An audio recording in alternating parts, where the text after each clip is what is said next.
सूचना केवल हमारे विचार हैं, वित्तीय सलाह नहीं। निर्णय लेने से पहले खुद शोध करें।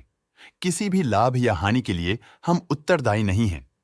आज हम देख रहे हैं सारेगामा इंडिया लिमिटेड के 2024-25 Q4 की standalone financial performance. Starting with the sales, पिछले क्वार्टर से सेल्स में -47% का डिक्रीज हुआ है, मगर कंपनी ने पिछले साल के मुकाबले मार्जिनल सेल्स डिक्लाइन रिपोर्ट किया, around -9.5%। Expenses -56% quarter on quarter decrease हो गए हैं, जो साल भर के -10% के डिक्लाइन के साथ अलाइन करता है। एक्सपेंसेस में डिक्रीज अच्छा है, लेकिन सेल्स में डिक्रीज निराशा की बात है। ऑपरेटिंग प्रॉफिट, जो पिछले साल के कंपैरिजन में -8.5% डाउन हुआ है, quarter on quarter around -12% decrease हुआ है। Operating profit margin OPM annual basis पे 0% से इंक्रीज हुआ है और पिछले क्वार्टर के कंपैरिजन में 13.5% से इंक्रीज हुआ है। एक्सेप्शनल आइटम्स को ऐड करके अदर इनकम पिछले क्वार्टर के कंपैरिजन में 18% बढ़ गई, बावजूद इसके ईयरली ग्रोथ 22% हुई है। इंटरेस्ट एक्सपेंसेस पिछले क्वार्टर से -18% डाउन हुआ, लेकिन ईयर ओवर ईयर डिक्रीज -65% हुआ है।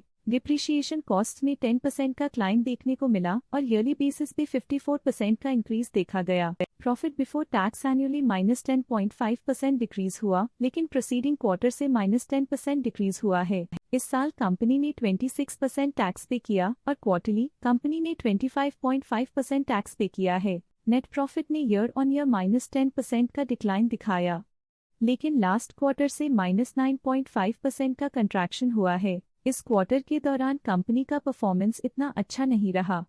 नेगेटिव नेट प्रॉफिट लॉसेस को इंडिकेट करता है। वहीं अगर एनुअल एनालिसिस की बात करें तो साल के दौरान कंपनी का परफॉर्मेंस अच्छा नहीं रहा। नेगेटिव नेट प्रॉफिट का मतलब है कि कंपनी प्रॉफिट के कंपैरिजन में नुकसान उठा रही है। अर्निंग्स पर शेयर EPS में ईयरली -10% का डिक्रीज देखा गया, लेकिन क्वार्टरली में 9.5% की गिरावट भी नजर आई। इस क्वार्टर में कंपनी का EPS इतना अच्छा नहीं रहा। नेगेटिव प्रॉफिट कमजोर एफिशिएंसी को दिखाता है। सारेगामा इंडिया लिमिटेड के फाइनेंशियल स्नैपशॉट को रिव्यू करते हुए कुछ मुख्य ट्रेंड्स सामने आए हैं, जो कंपनी की परफॉर्मेंस पे रोशनी डालते हैं। मार्च 2022 से मार्च 2025 तक सारेगामा इंडिया लिमिटेड की फाइनेंशियल जर्नी में सबसे पहले बात करते हैं सेल्स की। इस साल सेल्स में 33% की वृद्धि हुई है और पिछले 4 सालों में 77.5% की वृद्धि हुई है, जो एक निरंतर अपवर्ड ट्रेंड को दर्शाता है। पिछले 3 साल से सेल्स लगातार बढ़ती जा रही है, जो मार्केट एक्सपेंशन और कंज्यूमर डिमांड में वृद्धि को दर्शाता है।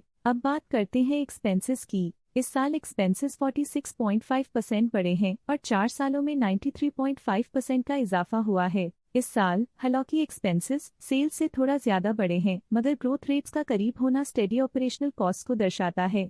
ऑपरेटिंग प्रॉफिट का सफर स्टेडीली ऊपर चढ़ रहा है, इस साल 6% की बढ़ोतरी के साथ, और पिछले 4 सालों में 45% का नोटिसेबल राइज हुआ है। पिछले 3 साल से ऑपरेटिंग प्रॉफिट लगातार बढ़ रहा है, जो कॉस्ट मैनेजमेंट और ऑपरेशनल कुशलता को दर्शाता है। नेट प्रॉफिट का सफर ऊपर की ओर चल पड़ा है, इस साल 0% की चढ़ाई के साथ पिछले 4 सालों में 35% की शानदार वृद्धि हुई है। पिछले 3 साल से नेट प्रॉफिट लगातार बढ़ रहा है, जो फाइनेंशियल हेल्थ को मजबूती देते हुए इन्वेस्टर्स का ध्यान आकर्षित करता है। इस साल EPS स्थिर रहा, पर पिछले 4 सालों में -82.5% की गिरावट को देखते हुए चुनौतियों का संकेत मिलता है। चलिए अब बात करते हैं शेयर होल्डिंग पैटर्न की। सारेगामा इंडिया की शेयर होल्डिंग रिपोर्ट्स कुछ इस प्रकार की हैं, जो अननोन 2025 के तक चलता है। ये रिपोर्ट कंपनी के शेयर्स की डिटेल जानकारी देता है, जिसमें promoters, promoter groups, foreign investors, public investors और सरकारी एंटिटीज शामिल हैं। प्रमोटर्स शेयर होल्डिंग 2024 के दिसंबर में 59.5% से इंक्रीज होकर 2025 के में 59.65% तक का इंक्रीज देखा गया है।